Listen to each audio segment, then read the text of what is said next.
Está con nosotros ya vía Zoom la magíster Luisa González, asambleísta por la zona norte de la provincia de Manabí, en representación de UNES RC. Con ella vamos a dialogar, a conversar en esta mañana. Asambleísta, bienvenida, buenos días.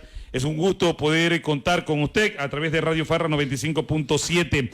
En el panel nos acompaña el abogado Orlando Ponce Farfán, el abogado Kabil Briones Delgado, y en el uso del micrófono Robert Intriago. Primero saludarla, asambleísta, ¿cómo nos escucha? Bienvenida, buenos días. A ver si abre el micrófono, asambleísta. Buenos días, gracias por el espacio. Un gusto, un saludo a todos los que nos están siguiendo y escuchando. Buenos días. Vamos a iniciar este diálogo. Kabir, adelante. Sí, buen día, asambleísta, placer saludarla. Se ha hablado mucho, y habrá todavía mucho que comentar en torno a la salida de la cárcel del ex vicepresidente, señor Glass, de que este habeas corpus se da como un paréntesis, yo creo que está bien concedido desde el marco de vista constitucional, pero asimismo creo que si no hubiese existido un acuerdo entre el gobierno y UNES, por más derecho constitucional que haya tenido el señor Glass, este recurso no se hubiera dado a favor. ¿Es verdad o es mentira que ustedes y el gobierno pactaron, o es el pago del gobierno a UNES por el tema de la ley tributaria? Buen día, asambleísta. Bueno, primero hablar sobre la ley tributaria. El pacto es Pachacutic gobierno, ¿no? Como ustedes ven, la presidenta de la Asamblea está protegida por el gobierno. El pacto es Pachacutic, creo, tanto así que el informe que envía la señora presidenta de la Asamblea omite la votación del asambleísta Luis Fernando Torres, donde se negó ese proyecto de ley tributaria. No me voy a cansar de repetirlo, así que el pacto es entre ellos. En este caso, si hubiera sido pacto con nosotros, Jorge Glass no hubiera salido, no nos hubieran primero negado la prelibertad, que ya tenía derecho, que nos la negaron después de esa votación, habiendo pasado 15 meses que él ya tenía derecho a la prelibertad. Y segundo, no estaría ahorita haciendo un escándalo tan grande el gobierno por ese habeas corpus, haciendo reuniones en Guayaquil y demás, y siendo todavía objeto de persecución política, e incluso siguen judicializando la política. Entiendo que está suspendido el juez que concedió el habeas corpus. Queda claro que nosotros jamás vamos a pactar por nuestros compañeros, aún que nos duele que estén presos, perseguidos, políticos. Jamás hemos pactado, lo hubiéramos hecho mucho antes y jamás. Asambleísta, entonces es coincidencia que un ex correísta como el hoy ministro de Gobierno haya llegado a esta función para que el señor Glass de inmediato recupere la libertad. ¿Es mera coincidencia? Mire, esos discursos de que si fue correísta, no es correísta, no caben aquí. La señora Diana Salazar, muy cercana al despacho de Alexis Mera. La señora Diana Salazar era una amiga muy cercana a la gente del despacho de Alexis Mera, siempre estuvo cerca, y jamás a nadie ha dicho aquí la señora Diana Salazar ex correísta o ex afín a la Revolución Ciudadana. Pero cuando fallan algo de derecho, funciona en el país, cuando se recupera algo de justicia, rápidamente son los vínculos del correísmo. ¿Por qué no observamos más bien lo que es el Estado de Derecho? Que esto debió haberse cumplido hace mucho tiempo, que hay un Consejo de la Judicatura que no está revisando la actuación de los jueces. Vemos cómo fallan a favor y en contra con la misma ley de médicos, de los maestros, en el mismo tipo de problema, un fallo distinto con las mismas leyes. Ahí deberían estar más bien preocupado el presidente de la República por garantizar los derechos de los médicos, de los maestros, y no preocupado en la persecución política. Es una vergüenza absoluta que hagan una reunión para ver un habeas corpus que en derecho se ha cumplido, y no lo hagan para ver qué está pasando con un sistema de justicia que no funciona, qué está pasando cuando en las cárceles matan, en las calles nos matan, ya no estamos seguros en ningún sitio. Para eso tendría que el presidente de la República sí convocar a las autoridades de todo el sector de la seguridad. 7 de la mañana, 43 minutos, dialogamos con la asambleísta Luisa González. Antes de pasar con Orlando, con 81 votos, el Pleno de la Asamblea de Ecuador aprobó la conformación de la comisión pluripartidista, ¿verdad?, que va a investigar la gestión de la presidenta del Legislativo. Asimismo, tengo el dato acá de lo que ha expresado, señor Salvador Quispe. Y lo leo textualmente para la contestación de usted, que es asambleísta. Salvador Quispe dice del Pachacuti: el verdadero objetivo de la mayoría social cristiana y correístas no es evaluar y destituir a Yori, sino conformar una mayoría de 92 votos para destituir al Consejo de Participación, para tomarse la Contraloría y la Fiscalía, para traer de regreso al señor Correa. ¿Cuál es su opinión respecto a esto? Señor Quispe, cuando habla tiene una suerte de imprecisiones por hablar con el hígado, más allá de que hablar con un pensamiento crítico que corresponda a hechos prácticos. Primero, el señor Quispe que vaya a pedirle al gobierno que explique y que de las pruebas de cuáles son los actos de corrupción en sus filas. Ayer ya se puso 2 denuncias en contra de la señora Guadalupe Yori ante el Comité de Ética, porque al parecer la señora ha cometido algunos actos contrarios a la ley. Eso ya está en conocimiento del Comité de Ética. Señor Quispe, lo primero que tendría que hacer es mirar al interior de sus filas. Otra cosa que debió haber hecho el señor Quispe, en lugar de estar hablando de cosas que no conoce, como por ejemplo la reconstrucción, con datos y cifras imprecisas, debería visitar Manabí, conocer un poquito de la realidad antes de hablar. Debió haberle preguntado, pues, a la señora Yori de sus filas, ¿por qué omitió la votación donde se negó el proyecto de ley tributaria y envía, cometiendo un ilícito allí, envía un informe alterado, un informe que no contenía todo? ¿Por qué no le pregunta mejor eso a la señora Yori? Mire, aquí se está siguiendo el procedimiento parlamentario. La señora Yori ha violado constantemente el procedimiento parlamentario. Nosotros hemos actuado en estricto derecho, tanto así que se está conformando la comisión. La comisión, no de una bancada, no de 2, no de 3, son más de 80 asambleístas, es la mayoría de la asamblea la que está pidiendo una evaluación. Nosotros no podemos seguir al antojo de una señora que se coge con uñas y dientes a una silla.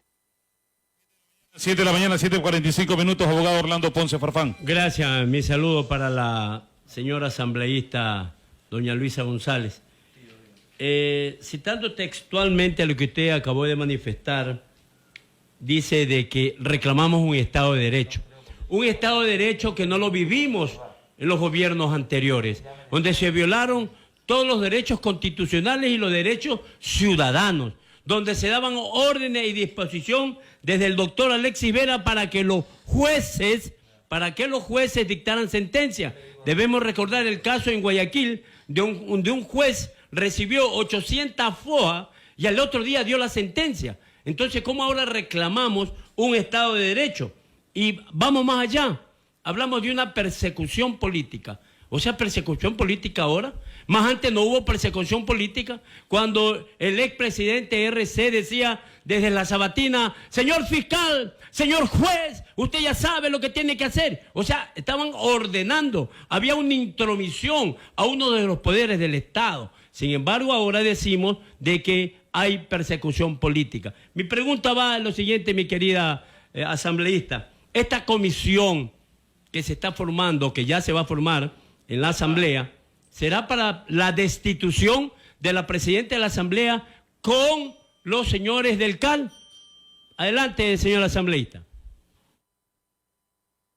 Mire, primero yo le voy a decir que si hubiera una intromisión en la justicia y si el correísmo se hubiera tomado la justicia por su mano, Rafael Correa no hubiera perdido una suerte de casos. Varios fueron los casos que perdió Rafael Correa siendo presidente de la República. Jamás, y ahí sí le pido a usted que me lo cite los casos, jamás se juzgó a nadie por influjo psíquico, jamás se juzgó y se procesó a alguien, se sentenció al margen de la ley. Los casos que se hayan dado, pues tienen que ir a las cortes internacionales y allá se verá si se violó o no el Estado de Derecho. En este caso, estamos hablando de sentencias con influjo psíquico de la noche a la mañana, redactadas en la oficina de una fiscal, donde se da al margen de la ley una sentencia, tanto así que un Estado europeo, no aquí el vecino del señor presidente de la República, no, el Estado europeo, Bélgica, capital política,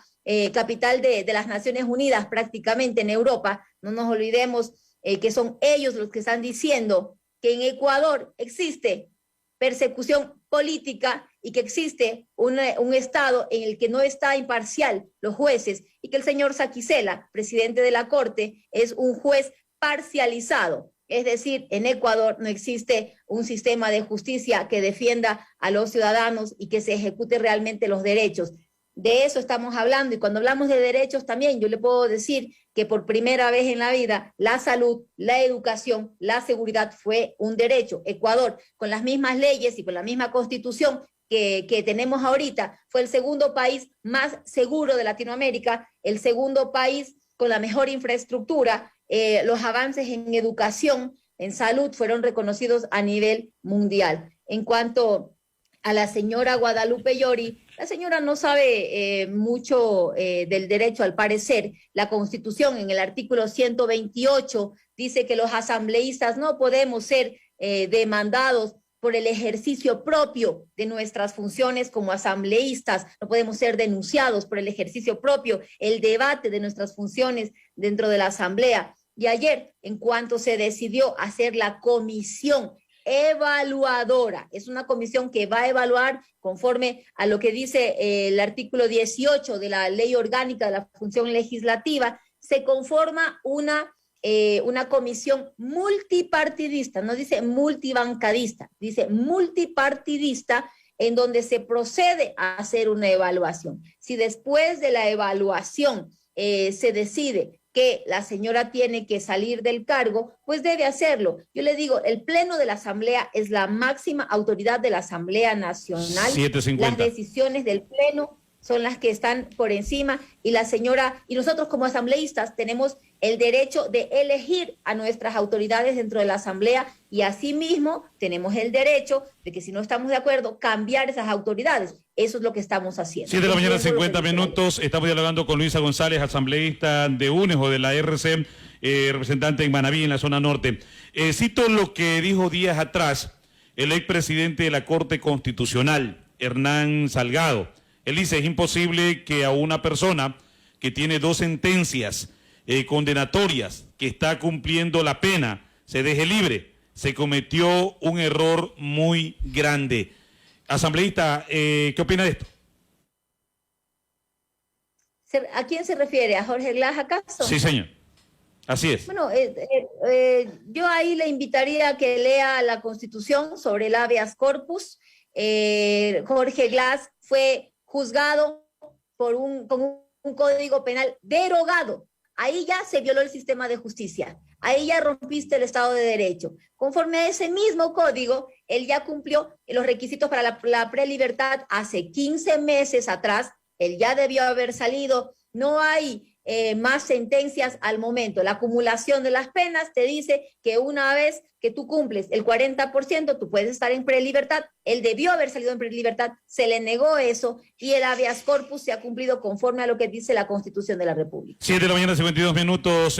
Kabir, Orlando, porque estamos llegando casi a la recta final y queremos meternos también un poquito al tema acá de la provincia de Manabí. Justamente a eso. Solo unas precisiones. A ver, al señor Glass no se le concede el habeas corpus porque haya cumplido el 60% ni el 40% de la pena. El habeas corpus no es para eso. Al señor Glass se le concede el habeas corpus porque constitucionalmente procedía. Ojo, yo no creo en el correísmo, pero soy abogado primero y medio leo la Constitución y sé que sí procedía el recurso. Pero no es porque ha cumplido el 40 o el 60, porque al señor Glass se le declararon concursos reales de las penas, lo que habla de una acumulación de hasta 40 años. Por lo tanto, en ese punto estaba todavía lejos del 60%. Se le concede porque yo creo que constitucionalmente procedía. Y ojo, solo una precisión asambleísta con el expresidente de la Corte Constitucional. El habeas corpus no declara inocente a nadie. El señor Glass sale libre, pero siendo culpable de los delitos por los cuales fue condenado. Y no tiene nada que ver el habeas corpus con que usted tenga 10 condenas ni 100 condenas.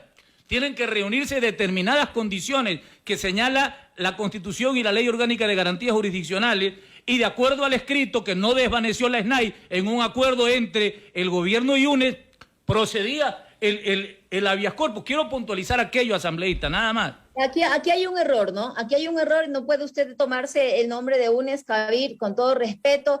El habeas corpus fue dado, sí, conforme al artículo 89 de la Constitución de la República. ¿Por qué? Por sus problemas de salud y por el riesgo que corría su vida. Por eso se da el habeas corpus. A lo que yo me estoy refiriendo es que además de haberse dado el habeas corpus, él ya cumplió los requisitos necesarios con las 2 sentencias que está, acumuladas las penas, ya cumplió el 40% y hace 15 meses él tenía que haber salido. El habeas corpus es otro proceso que se lleva, no es el mismo proceso de la prelibertad, pese a que se le han violado los derechos. En efecto, el habeas corpus no te dice eres inocente, sales libre. No, el habeas corpus lo que te da es la facilidad de salir por temas de salud, por temas de riesgo, de peligrosidad que estaba corriendo su vida, que además hay informes antes ya dados, hace más de un año, por la CIDH, que pedían ya que se le dé medidas sustitutivas. Es impresionante que seguimos hablando del caso de Jorge Glass, nadie está hablando de casos en los que sí hay pruebas. Por ejemplo, ¿dónde está que se han pronunciado en el caso de Daniel Mendoza, volviendo a nuestra provincia de Manabí? Nadie dice cómo fue la sentencia, dónde está, cuánto tiempo le han puesto para que ya mismo sale libre y a disfrutar de su dinero. De eso no están hablando ni siquiera los manavitas. ¿Dónde está el señor Pablo Celi? Donde sí hay pruebas del dinero que se robó. Jorge Glass fue condenado con un código penal derogado por influjo psíquico, sin pruebas de un delito que supuestamente cometió. Y eso, más adelante, tal vez en unos años, lo estaremos discutiendo aquí mismo. 7:55. Periodista. Sé que tiene otra entrevista usted, asambleísta, y por eso queremos aprovechar rápidamente. Solo 10 segundos, ¿no? Solo 10 segundos, porque los correístas se burlan de la justicia cuando la justicia habla de influjo psíquico. No es que mentalmente él dijo roba, no. Vamos a la doctrina. ¿Qué quiere decir el influjo psíquico? Quiere decir que ahí entra lo que se conoce en doctrina como el hombre de atrás, el hombre que desde atrás está ordenando y orquestando todo. Entonces ya terminemos con ese esquema de que mentalmente él hipnotizó a la gente y psíquicamente ordenó que roben. Eso no es lo que dice la justicia. Leamos un poquito, por amor de Dios, doctrina penal. Aquí cuando hablamos de influjo psíquico, estamos diciendo que existe lo que en teoría se conoce como el hombre de atrás, el hombre que desde la oscuridad está mangoneando todo, por amor de Dios. Kabir, usted es abogado.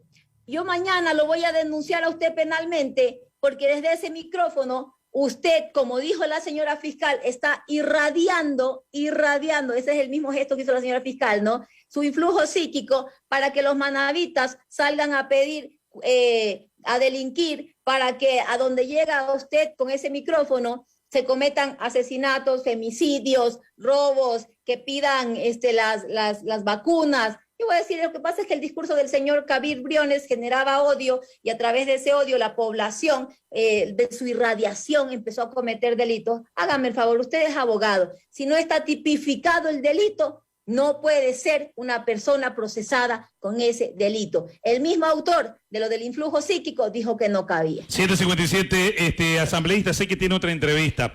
Y aquí vamos a abrir el panel muy rápido. Orlando, tenemos 30 segundos porque queremos preguntar. Aquí hay muchos temas que hablar. Sí, señor. Y se nos va a quedar corto el tiempo. Yo quisiera preguntar a los asambleístas de la provincia de Manabí. Sí, tenerla acá porque yo creo que nosotros podemos debatir el tema y es más, aperturamos esto. Me encanta debatir con esta dama. No, y es verdad. Porque nos encanta debatir que Manabí pueda conocer. Porque mira, Kabir, yo pregunto todavía.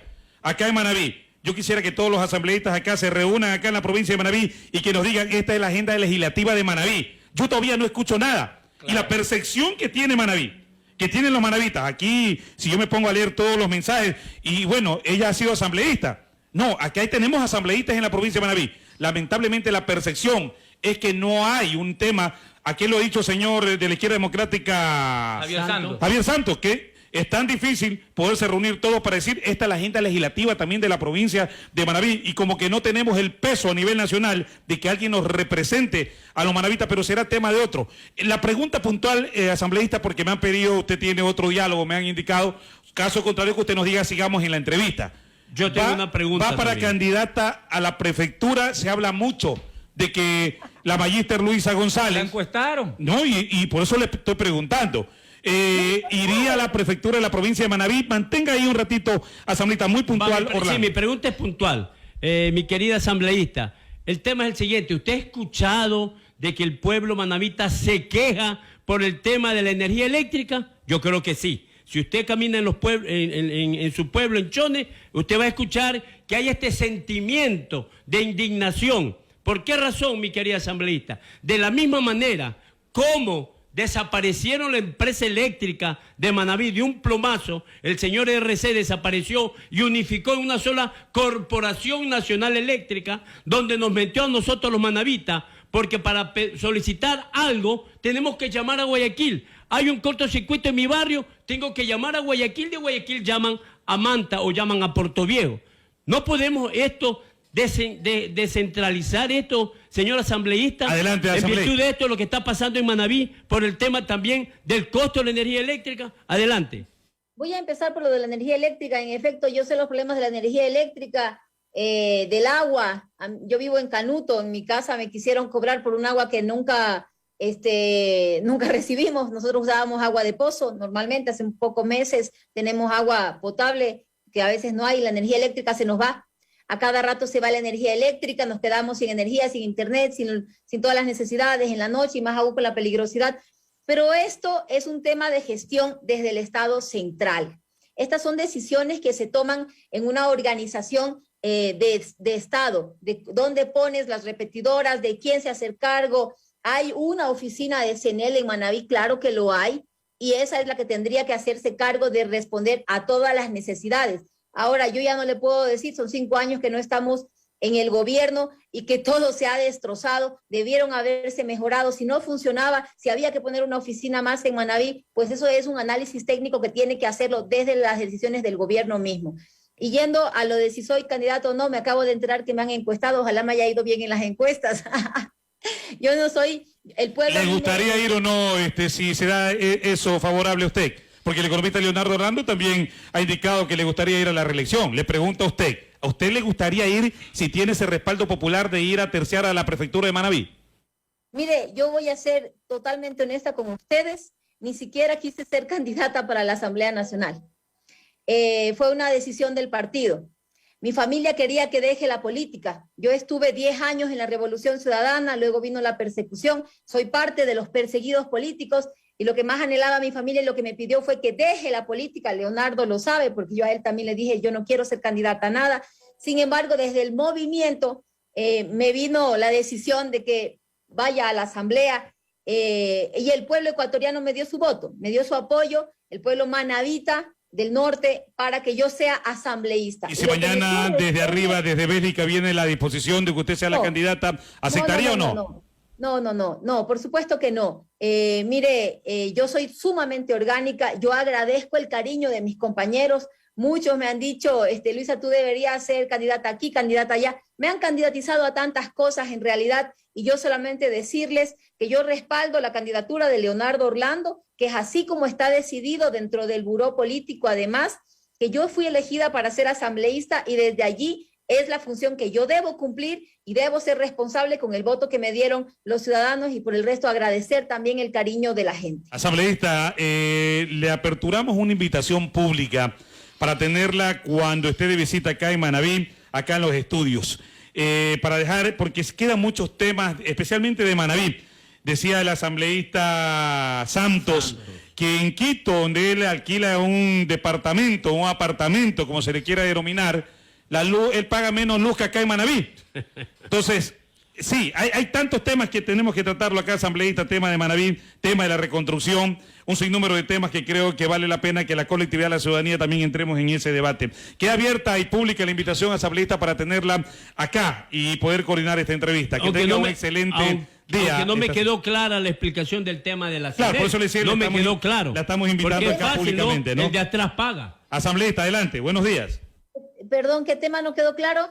El tema de la CENEL, mi querida asambleísta, porque el tema fue de la en su gobierno cuando se cercenó, se separó, se sacó de la empresa eléctrica, se desapareció la empresa eléctrica de Manaví para poner una mera oficinita en Manta. Ya no era la empresa eléctrica de Manaví conformada Emel Manaví, conformada por el prefecto provincial de Manaví, que tenía cerca del 14-15% de acciones, los municipios que tenían su parte de acciones, donde todos peleaban, pero ahora ya no, pues. Entonces, eso no me quedó bien claro. Ojalá tengamos la oportunidad de tenerla por acá. Estaré allí, revisaré el tema y no nos olvidemos que muchas de esas empresas se tomó la decisión de cerrar, Yetel, Metel y muchísimas más, porque se prestaban para ciertos amarres y cuotas políticas también. Y no nos olvidemos que repartieron las eléctricas a los Bucarán en cuanto se posicionó el señor Lenín Moreno y sacaron a Jorge Glass y lo metieron preso. Nos queda pendiente ese tema entonces para analizarlo con más profundidad y queda pendiente una entrevista directamente en los estudios. Muchísimas gracias. Gracias a usted.